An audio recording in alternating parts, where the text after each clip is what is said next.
Whether it's the falling loonie, lower interest rates, plummeting oil prices, or conflicting predictions about balancing the federal government's books, concerns about the Canadian economy seem to be growing daily, leaving Canadians to ask what, if anything, they can do to protect their own bottom line. So our panel's here with some answers. Patty Croft is an economic analyst and former senior banker. Jim Stanford is an economist with Unifor. Preet Banerjee is a personal finance commentator, and Amanda Lang is our senior business correspondent. Their thoughts in a moment, but first, this. Sometimes there's very little news in the hot, lazy summer. But not this year, not with the recent cold front of chilling economic developments. There has been a downturn, and the reason for that has been a downturn in the global economy. When one of the biggest cheerleaders for Canada's economy admits there's a problem, it's time to pay attention. For months, there were creeping doubts about Canada's image as an island of fiscal strength and prosperity. Oil goes into a free fall below $70 a barrel. The collapse in the price of oil, escalating warnings of a housing crash coming in Canada's biggest cities, and a sputtering engine of growth that's coughing up few jobs. It's tough to see us getting back to where we were. I think that's going to be probably very unlikely. Then came the whispers of the R word. We are in a recession. Last week's rate cut by the Bank of Canada was a grab for growth and an admission that the economy had technically had a you-know-what. I'm not going to engage in the debate about what we actually call this. Canadians are saying recession. A new poll says a majority believe the country is in one. But does it really matter if we are?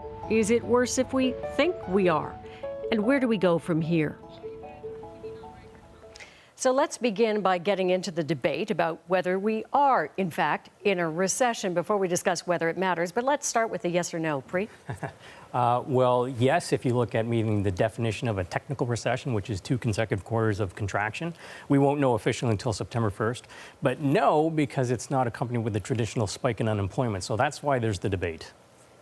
My answer is an emphatic no, and I think it does go down to the definition. My definition of a recession is a broad-based, sustained decline in economic activity, and that's not what we're in right now. Yes, we had a very disappointing, slow start to the year, but in the first 6 months of the year, we created 100,000 new jobs. We had record car sales and soaring home sales in most cities across Canada. That is not the picture of an economy in recession. Disagreement in the first couple of seconds. This is working well. Jim?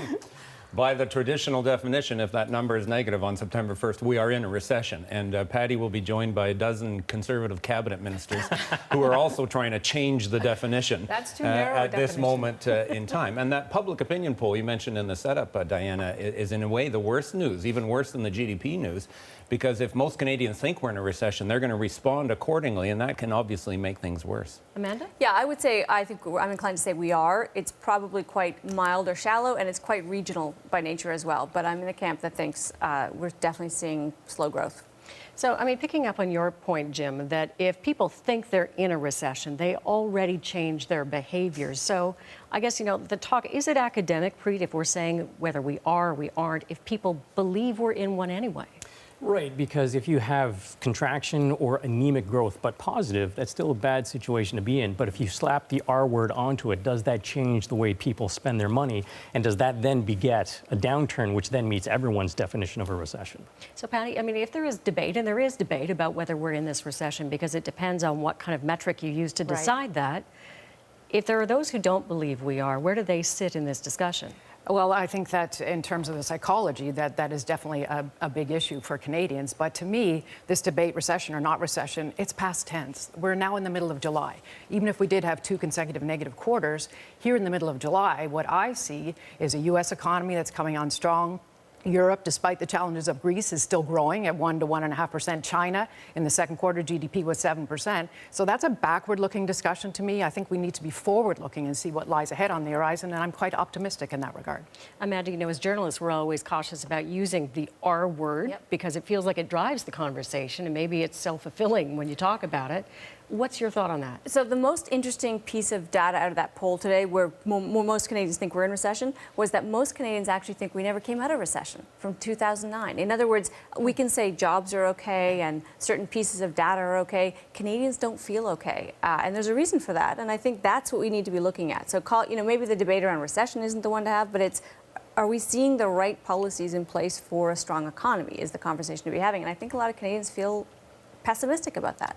Jim, we highlighted some of the things that have been driving this conversation. The falling price of oil is one, but is it a bigger story than that? Oh, it's much bigger. It's totally wrong to blame the price of oil alone. If it was just the oil price and just the oil industry, it wouldn't be a recession. You wouldn't see this widespread weakness in spending across so many sectors. Business investment is down, exports are down, consumer sales, consumer purchases are down, and of course government has contributed to this by their own austerity, their own cutbacks in spending. So right across the board, you're seeing retrenchment instead of growth. And that's why we're in a situation where one piece of bad news like the oil price can, in fact, switch the whole train into reverse.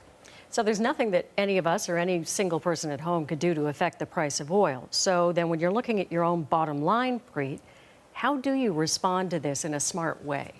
Well, I think it depends on where you are. If you're in an energy-intensive area, I think you really need to think about battening down the hatches. If you look at EI claims nationally, they're up 2%, but in energy-intensive regions like Alberta, Saskatchewan, Newfoundland, and Labrador, they're up 25%. If we look at car sales, they're up 1% nationally, but they're down 18% in these energy-intensive regions. So depending on where you are might dictate what you do. I wouldn't necessarily batten down the hatches if you're in a non-energy-intensive area. That might be alarmist, and I don't want to put us into a recession by giving people cause for alarm.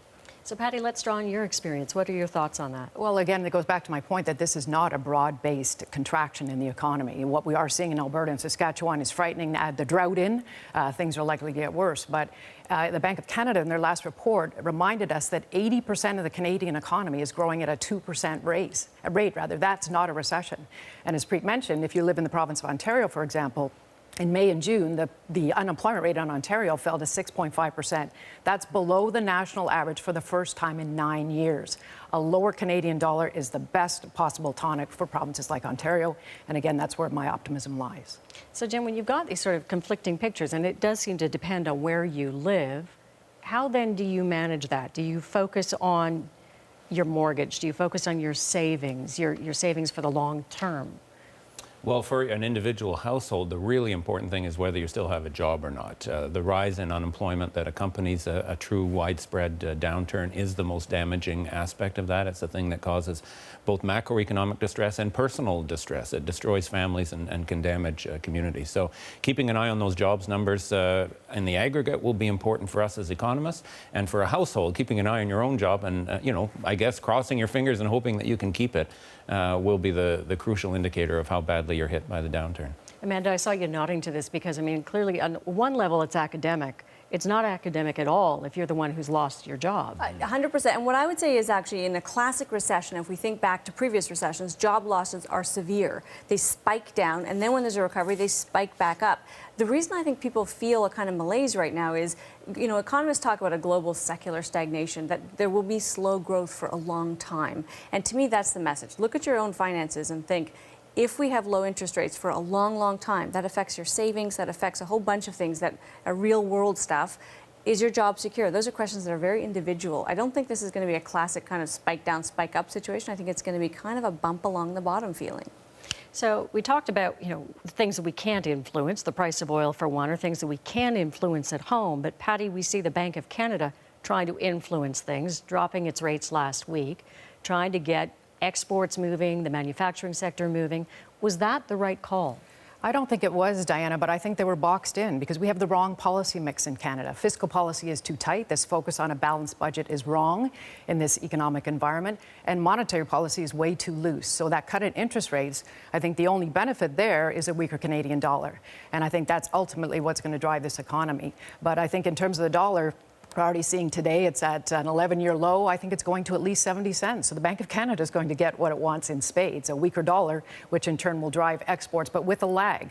And I think that's been one of the puzzles so far is non-energy exports been pretty weak, but there's a long lag between the drop in the exchange rate and the boom in exports. And I just want to add that one of the criticisms about the cut was we are one rate cut away from the same level that we had at the depths of the global financial crisis. So if this gets worse, what happens next? And it also reveals the need for backtracking on the part of the Bank of Canada. Remember, our bank was one of the first in the world to increase interest rates after the bottom of the last recession. And in retrospect, that was clearly premature. So again, people are concerned about the mixed messages from the bank. I don't know about that. It goes up, comes back down. They couldn't foresee what was going to happen to oil. No, Jim. but they had no reason to think it was time to tighten, that inflation was about to burst out. And other countries which held back, like the Americans, have really passed us now because they continued with that stimulus. But their quantitative easing was massive compared to ours. It wasn't a rate story. Maybe we should have done the same thing then. That's the thing. Amanda? Maybe we still should. I mean, it's interesting to see the whole debate between you talk fiscal and monetary. The Bank of Canada can manage sort of where interest rates are. It's the fiscal, it's what our government does, that it should be the focus now. And we do have a government that's very intent on a balanced books, and I think people respond to that. I think people generally, we've learned that that's a good idea. But the question, I guess, is how creative do we need to get right now to stimulate an economy that's not growing? And maybe they'll pick up, but our manufacturing export sales are abysmal, and it's a long-term trend. So to me, that's where we need to be looking. Preet, I'm curious as well. I mean, the drop in the Bank of Canada rate did have some connection to the banks changing the rates that they're charging Canadians for such a thing as a mortgage. But if you have people who were waiting on the sidelines for it to get this low, and they jump in now, what does that mean 5 years down the road for them? Well, they run the risk of renegotiating a mortgage into a higher interest rate. But the flip side of that coin, and the bright side, is that all the mortgage holders that are out there are flipping or rolling over into a lower interest rate environment. So 5 years ago, if you got a 5-year fixed rate mortgage, you were paying maybe 4.25%, 4.5%. You're now going to get 2.5%, 2 3/4. That's going to free up for a lot of people $200 to $300 per month, and that goes a long way. And I'm curious about your take on that, Patty, too. I mean, does it work for consumers, even if it's not having what you think should be the desired effect in the economy at large? Well, I think the risk is, Diana, that consumers go out and borrow even more money, and the Bank of Canada cited that risk in their statement. But I also think that in terms of the policy, that again, it's the wrong mix. The purpose of cutting rates was not to help consumers. The purpose was to weaken the Canadian dollar, and that's happening. We hear a chorus of concern around our overheated housing market, and the Bank of Canada governor said people will roll over their mortgages, and wouldn't that be nice? I think it will draw new people, new buyers into the market who shouldn't be there, who can't afford higher rates, and who will get caught. The other thing with the drop in the dollar is I think foreign investors are going to take another look at Canadian real estate because it just got a lot cheaper, and that's the last thing we need is more froth in the markets like Toronto and Vancouver. The hits just keep on coming. And so does the conversation. We're going to take a quick break, but we have more questions for our bottom line panel when we come back.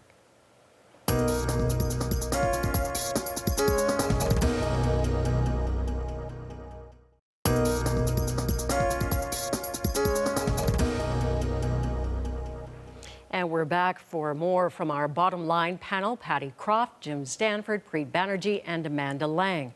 So let's talk about these universal child care benefit checks that came out with huge flourish this week. And then, of course, was the follow-through, which is, this is the gross amount. We haven't taxed you for it yet. Depending on where you live, what you make, that's not what you're going to keep.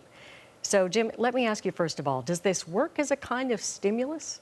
Well, first of all, it wasn't designed as a stimulus. This was announced by the government long before our concerns with recession ever came. And this is about politics and, in a way, about kind of social engineering. The Conservatives don't like the idea of publicly supported childcare. This is part of their, the family should keep the money, the family should raise their kids at home kind of mantra. So ultimately, this is not a stimulus package. Now they're trying to dress it up as a stimulus package. Yes, it is an injection of some spending power into the economy, but not at all a very effective one. There's a problem of the money being taxed back with the other hand. The government's giving with one hand and taking it back. Consumers don't even know how much tax they're going to pay. That's going to restrain their spending. They're concerned about a recession, so they're likely to sock it away. Even if they do go out and spend, a lot of that is going to be on imported goods, so that does not stimulate production in Canada. There'd be far better ways, if this was genuinely about stimulus, to get the wheels going than this kind of political measure. But Preet, isn't any dollar better in your wallet than in the government's coffers? I imagine a lot of people think that. With the expansion to the UCCB and the elimination of the child tax credit for someone at the 30% marginal rate in Ontario, it effectively works out to about $13, $14 per month. So that doesn't really go a long way. Patty? Well, it will give a boost to the economy, Diana, but it's a nanosecond in terms of its duration. But if you assume that people spend 50%, which is about what they do, then it'll add 1 percentage point to consumer spending in the third quarter, but it's a flash in the pan and then it's gone. I think a much better idea than spending it is for Canadians to take that money and put it in the RESP for their children, help save for their education. So, Amanda, as we both know, in the middle of the summer, we are talking about the federal election campaign because it's on by every measure. So, given the conversation that we've had here, the conversation that has taken place on your program that's happening across the country, what should we be looking to our politicians for in terms of really addressing this now? Well, I don't know if this is what we'll get, but what I would like to see is a genuine grown-up conversation about how to move our economy forward. And I don't mean, deficit versus surplus. I mean, we are losing manufacturing jobs. There's a loss of capacity in manufacturing. We've got a trade imbalance that's out of this world at a record level. And those are issues that we need to tackle. And I would love to have that conversation. Who's got the vision for how to make the country feel more prosperous? And what are our grandkids going to be doing for a living? I've got time for maybe one more answer. So, Jim, let me put it to you. Do you think we're going to have that conversation? Well, we should. I agree with Amanda that we should, because it's those bigger picture failures to stimulate investment, to stimulate exports, to invest in infrastructure, to invest in our social infrastructure, childcare, for example. That's what's got us to the situation where one drop in the oil price can put the whole economy into a recession. So addressing those problems and those policy failures really should be part of this election. Whether we see it or not, with all the finger pointing and shirking of blame, I'm not optimistic. Well, we'll go with fingers crossed that we do. Right. Thanks to you all for your thoughts on this. Thank you.